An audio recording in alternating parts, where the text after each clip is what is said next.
Welcome to the second part of the electoral politics, class 9 civics. So, in previous part, we were discussing about what makes an election, what makes an election democratic.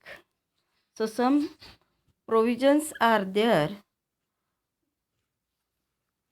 for making the election more democratic, which is on the page number of your textbook, that is 58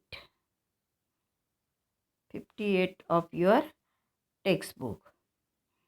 So what makes the election democratic? First thing is that for making the election democratic is everyone should be able to choose. This means that everyone should have one vote and every vote should have equal value. So this is important for the democratic election, for making more democratic elections. Second one is that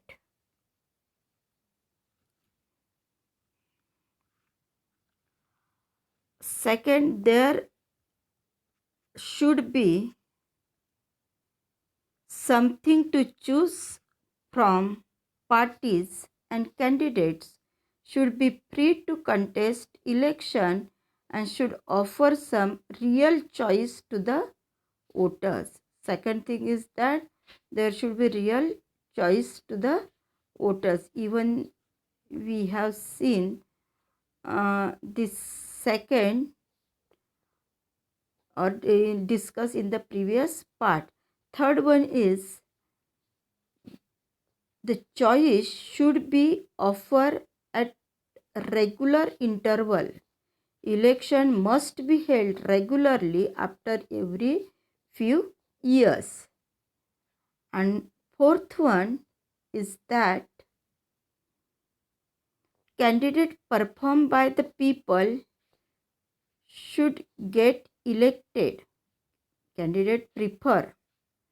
Fourth one is what? The candidate preferred by the people should be elected. And fifth one is that election should be conducted in free and fair manner where people can choose as they really wish.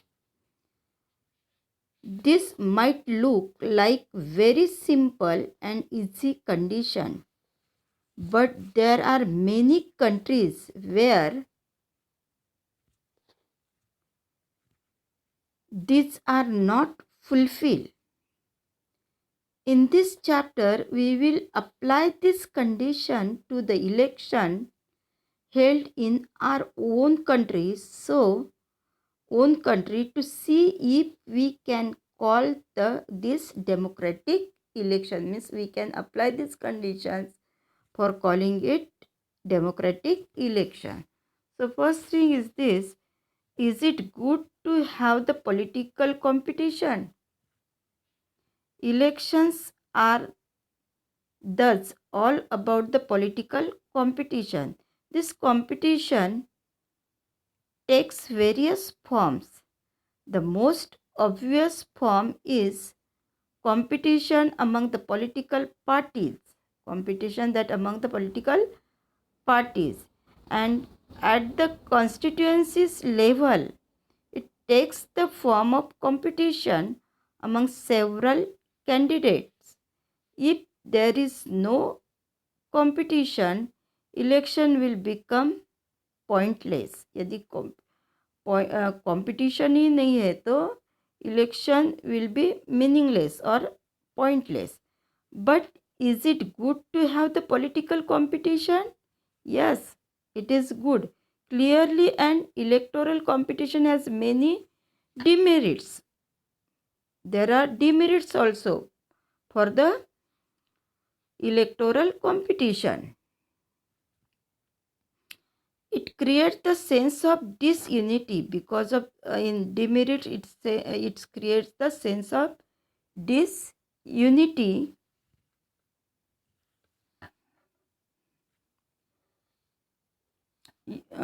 and factionalism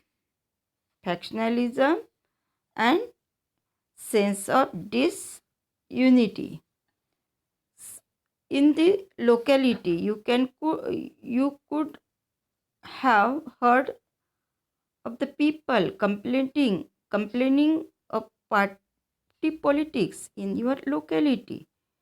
Different political parties and leaders often level allegations against one another. Parties and candidates often use dirty tricks forward to win in the election. Some people say that this pressure to win the electoral fight does not allow sensible long term policies to be formulated. Some good people who some good people who may wish to serve the country do not enter this arena. Arena means area. They do not like the ideas of being dragged into the unhealthy competition. Means competitions require in the politics or election, but that should be healthy. There should not be the vice to unhealthy competition. Our constitution makers were aware of this problem, yet they opted for the free competition in election as the way to select our future leader. They did so because this system worked better in the long run. In an ideal world, all political leaders knows what is good for the people and are motivated only by the desire to serve them. Political competition is not necessary in idea, such an idea, ideal world. Political competition is not necessary in such an ideal world. But that is not what happened in the real life. Real life में ऐसा होता ही ऐसा नहीं. Political leaders all over the world, like all other professionals, are motivated by the desire to advance their political careers. They want to remain in the power. These political leaders, they wanted to remain in the power or get power and position for themselves. And that is why they comes in the politics. They may wish to serve the people as well, but it is risky to depend entirely on their sense of duty. Means, no doubt, they are also having the wish for serving people, but entirely depend on that. It is not the sense of duty. Beside, even when they wish to serve the people, they may not know what is required to do so, or their ideas may not match what the people really want. So, all these are the problems related to the party. How do we deal with this? How do we deal with this real life situation? There needs to match with the real life situation. One way is to try and improve the knowledge and character of political leaders. So one way is what? To improve the knowledge and character of the political leaders. It is required. The other and more realistic way is to set up a system. More and realistic way is what? To set up the system where people where political leaders are rewarded for serving the people and punished for not doing so. So there should be the positive and negative rewards. Who decide this reward or punishment? Then question is, next question would be what? Who decide this rewards and punishment? The simple answer is people. Who decide the rewards and punishment? The people. This is what electoral competition does, और वही electoral competition में होता है. Regular election competition provides incentive in political parties and leaders. They know that if they raise the issue that people wants to be raised, their popularly and chances of victory will increase in the next election. But if they fail to satisfy the voters with their work, they will not be able to win the election. Means this would be the reward and punishment.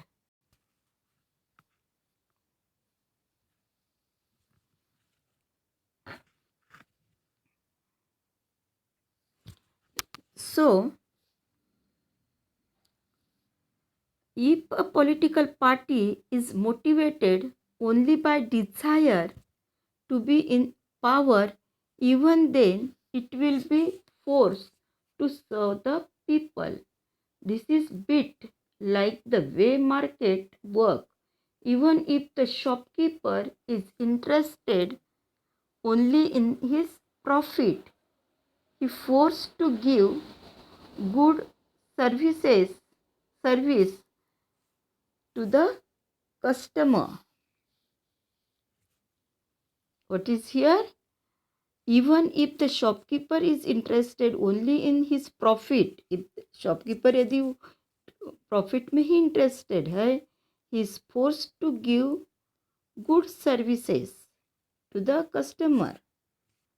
If he does not, the customer will go to some other shop.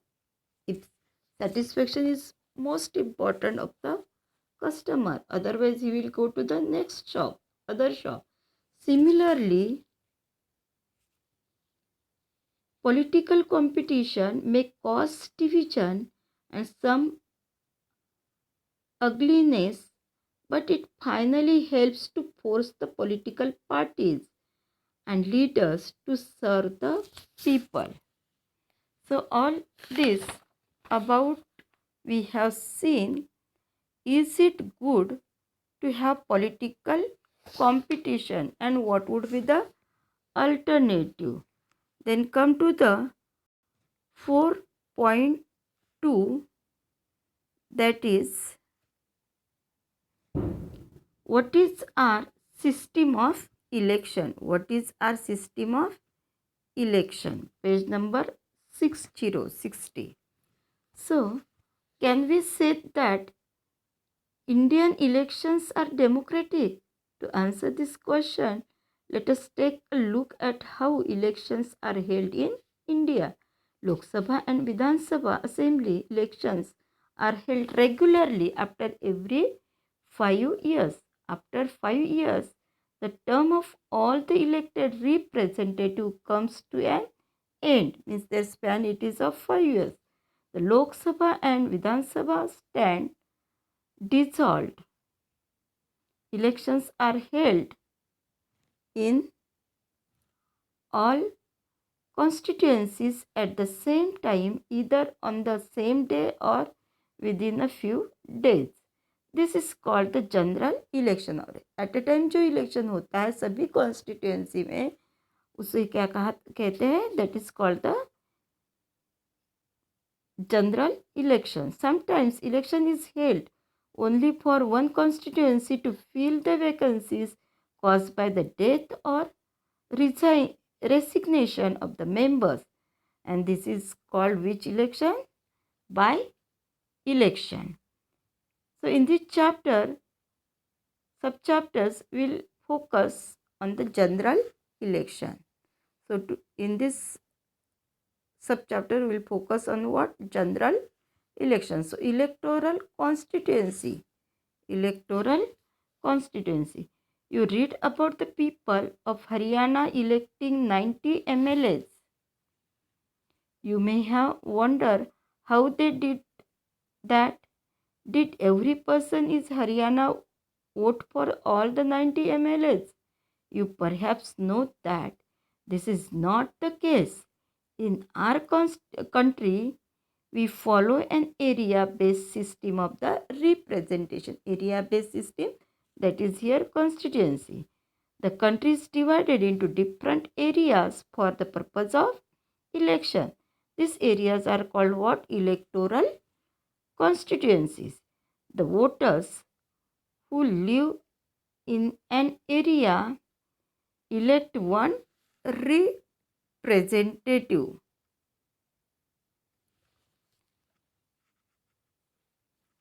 For the Lok Sabha election, the country is divided into 543 constituencies. How many constituencies? 543. So, representative elected from each constituency is called the member of parliament or an MPs. One of the features of democratic election is that every vote should have equal value. It is mandatory or one of the feature of this democratic election. Every vote equal value. That is why our constitution requires that each constituency should have a roughly equal population living within it. Means more or less roughly equal population in each constituency. So similarly, each state is divided into specific number of assembly constituency. Means bigger whole, that is Lok Sabha constituency. In that Lok Sabha constituency, there are more than one constituency is there. That is that constituency is of the assembly constituency. In this case, the elected representative is called the member of legislative assembly or the MLA. Each parliamentary constituency has within it several assemblies, constituencies. The same principle applies for the panchayat and municipal election also. And each village or town is divided into several wards that are like the constituencies. Ward, this is the small form of the just like constituency. Each ward elects one member of the village or urban local body. Sometimes these constituencies are counted as seat, for each constituency represents one seat in the assembly.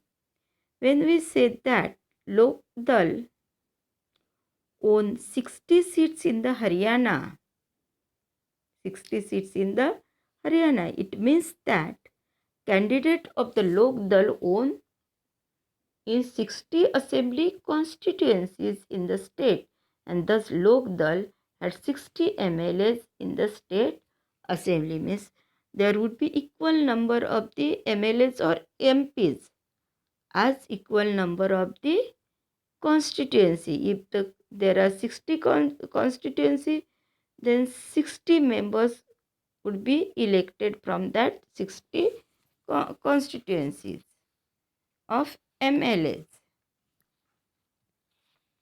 So here given in this map given Gulbarga Lok Sabha constituency, and in another Gulbarga district in the Karnataka. It is one of the district in Karnataka, which is showing on the second map, this one.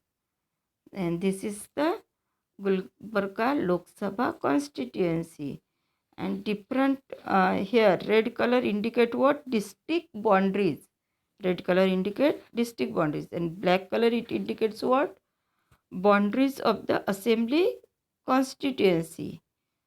Boundaries of the assembly constituencies. So there are many more assembly constituency, which shows the shows in black color, and blue color indicates what? Or greenish blue color indicates a area within the district but outside the Lok Sabha constituency.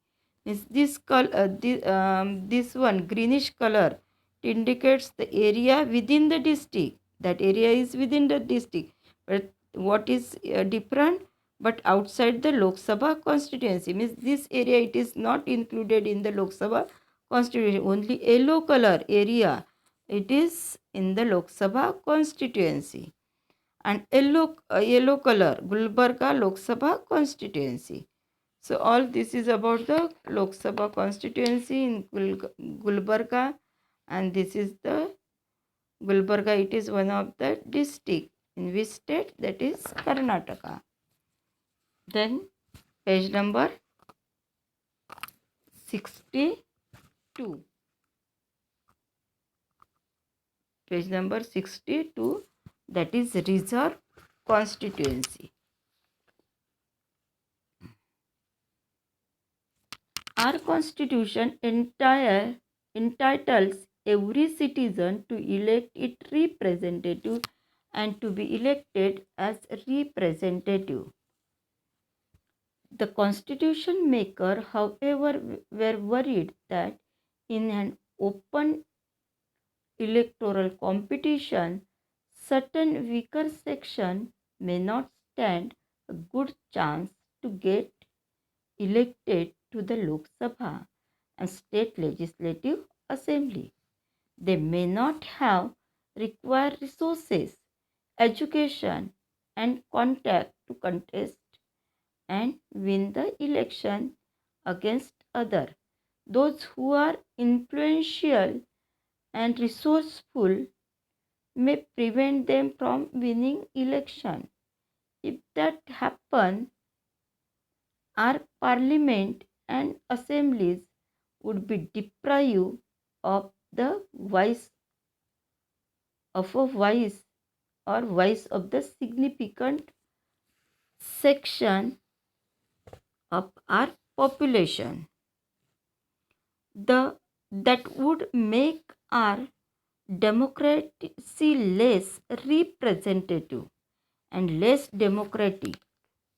So, the maker of our constitution thought of the special system of reserve constituency. So, our constitution maker, they thought about keeping the reserve constituencies or special system of reserve constituency for the weaker, especially for the weaker section. Some constituencies are reserved for the people who belonging to the scheduled caste and scheduled tribe, SC and ST. In SC reserve constituency, only someone who belonging to the scheduled caste can stand for the election. Similarly, only those belonging to the scheduled tribes can contest an election from the constituency which is reserved for the ST only. So currently in Lok Sabha, 79 seats are reserved for the scheduled caste and 41 for the scheduled tribes. This member is in the proportion to their share in the total population. Thus the reserved seats for the SC and ST do not take away the legitimate share. Legitimate means as per legal way of any other social group. So this system of reservation was extended later to other weaker sections at the district and local level. If many states seats in the rural panchayat and urban, that is municipalities and corporation. Local bodies are now reserved for the other backward classes, OBC, as well. However, the proportion of seats reserved varies from state to state. Similarly, one-third of the seats are reserved in rural and urban local bodies for the woman candidates. So this is about the reserve constituency. Means there are reserve constituency for the SC and ST. Only from that categories candidate, contesting candidate have the power to contest the election, which is reserved in particular constituency. Then voter list. Voter list, it is also important in the election. So once the constituency are decided, the next step is to what? To decide who can and who cannot vote. कौन vote कर सकते और कौन नहीं कर सकते. This decision cannot be left. This decision cannot be left to anyone till the last day. In a democratic election, the list of those who are eligible to vote is prepared much before the election and given to every one. This list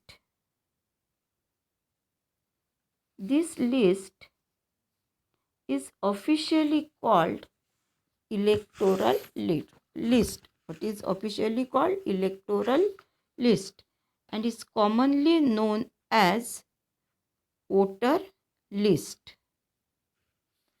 This is an important step, for it is linked to the first condition of the democratic election.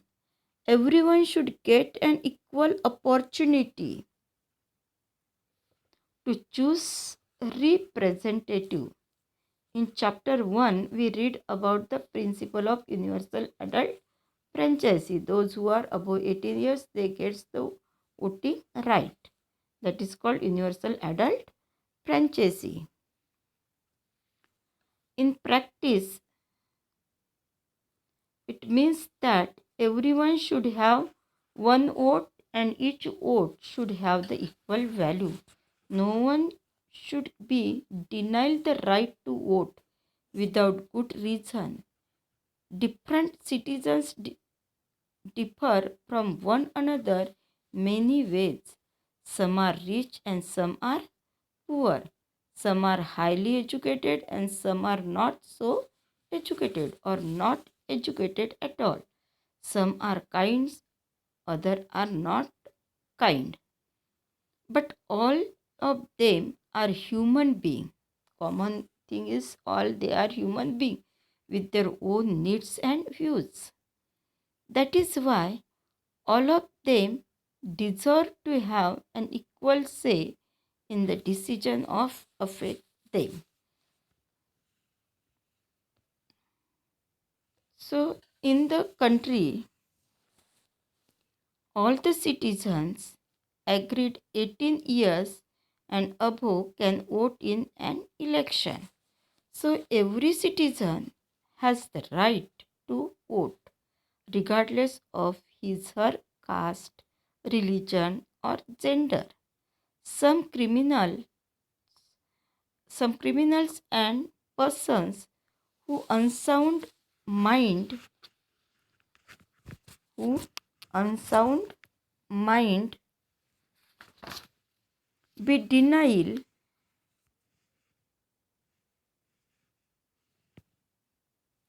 the right to vote, who denial for giving the vote, those who are unsound or having some problem or mental illness and criminals, they deny for giving or casting their vote or voting right, but only in rare situation. But it is happen only in rare situation. It is the responsibility of government to get the names of all the eligible voters and put on the voter list. As new person attain voting age, names are added to the voter list. Name of those who are move out of the place or those who are dead are deleted, and complete revision of the list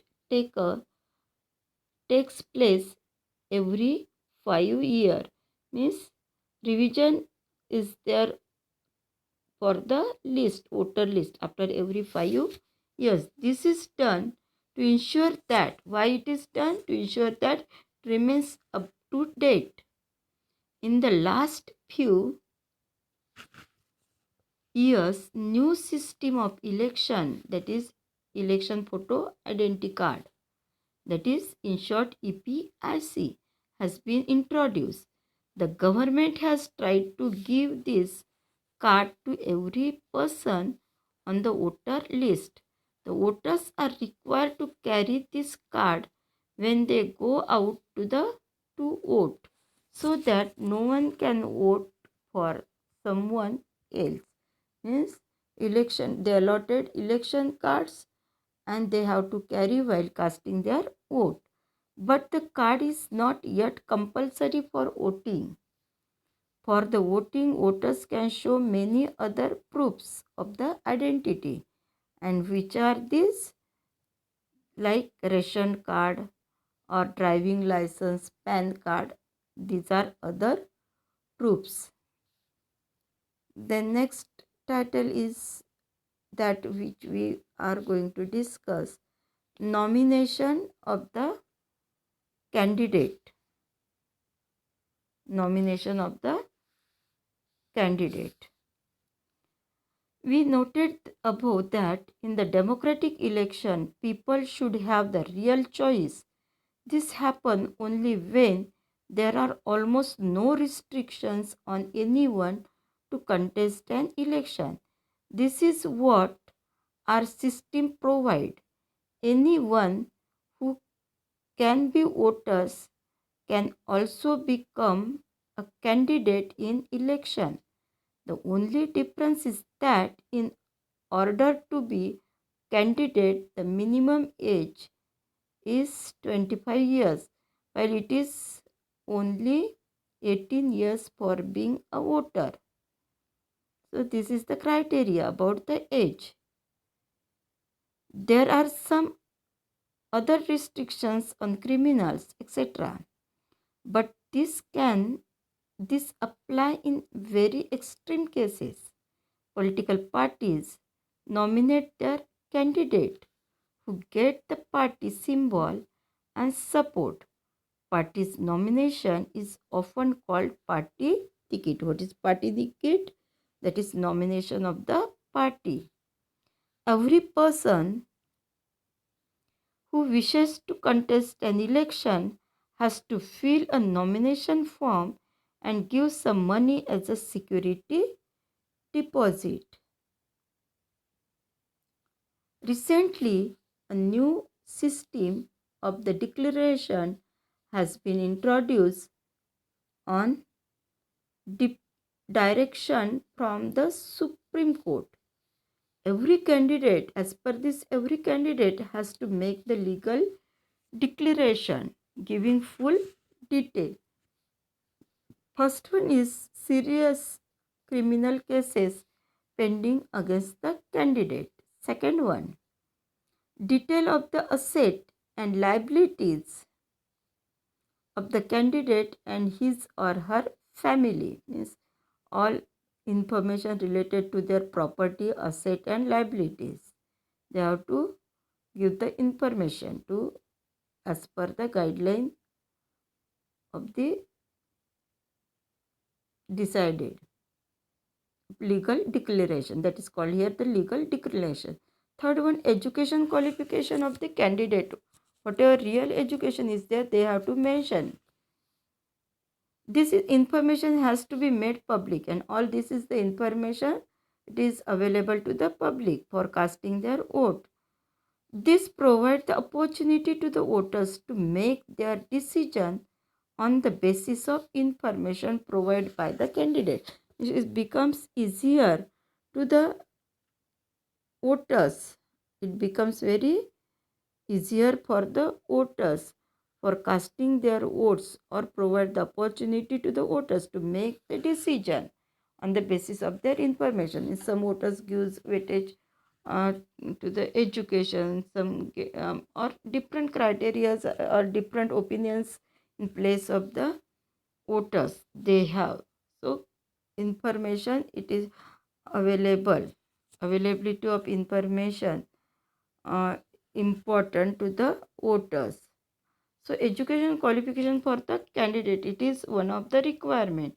Why is there no education qualification for holding such an important position, when some kinds of education qualification is needed for any other jobs in the country? So this is question for accepting or giving letter for the recruitment, requires some whatever require qualification education, but here is no like this. So educational qualification are not relevant to all kind of the job. The relevant qualification for the selection of the Indian cricket team, for example, it is not attainment of the educational degree, but the ability to play cricket well. Means skill should be for playing the cricket, not for the degree for selecting the cricketer. Similarly, the relevant qualification for being as MLAs and MP is the ability to understand the people's concern, problem, and represent their interests. Whatever they can do so or not is examine the lack of examiner their voters after every 5 years. Even if the education was relevant, it should be left to the people to decide how much importance they give to their election. Our country putting the educational qualification would go against the spirit of democracy for yet another reason. It would mean depriving depriving a majority of country's citizens the right to contest election. If, for example, graduate degree like BA, BCom or BSc was made compulsory for the candidate, more than 90% of the citizens will become the eligible to contest the elections. So there is limitation. So all this about we have seen related to the nomination of the candidates. So thank